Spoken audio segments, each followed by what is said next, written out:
اللہ تعالیٰ نے جہنم کو قرآن کریم میں لائیو کر کے بیان کیا ہے۔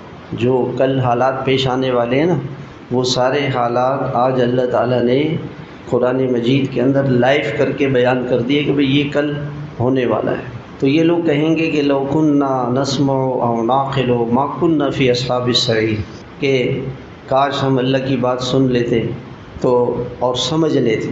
سننے کے لیے بھی وقت نہیں ہے، سننے کے لیے بھی وقت نہیں، آدھے گھنٹے کی بھی فرصت کسی کے پاس نہیں ہے۔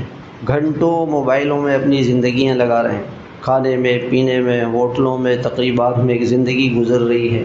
تو اس وقت ان کو افسوس ہوگا اور یہ کہیں گے لو کننا نسمع او نعقل ما کننا فی اصحاب السعیر، کاش کہ ہم اللہ کی بات سن لیتے، سمجھ لیتے تو ہم کبھی بھی اس جہنم میں نہ آتے۔ ہم نے سنا ہی نہیں، سمجھا ہی نہیں۔ اب ہمارے ساتھ کیا ہو رہا ہے، جیسے یہودی اللہ کی بات آتی تھی نا، وہ کیا کہتے تھے، سمعنا وعصینا، اللہ ہم تیری سنیں گے، کریں گے اپنی۔ ابھی رمضان گزر جائے گا نا، رمضان، وہ آپ نے دیکھا ہوگا نا کہ برسات کے اندر بہت سارے پتنگیں اور اس طرح کی چیزیں آ جاتی ہیں۔ بس اسی ہمارا حال ہے، رمضان آیا، ہم مسجد آئے، آج بیٹھ گئے، تھوڑی سی بات سنی، اور اس کے بعد جب یہاں سے گئے، ٹھیک ہے جی مولوی صاحب کی بات اپنی جگہ پر ٹھیک ہے، لیکن ہم تو اپنی وہی زندگی ہے۔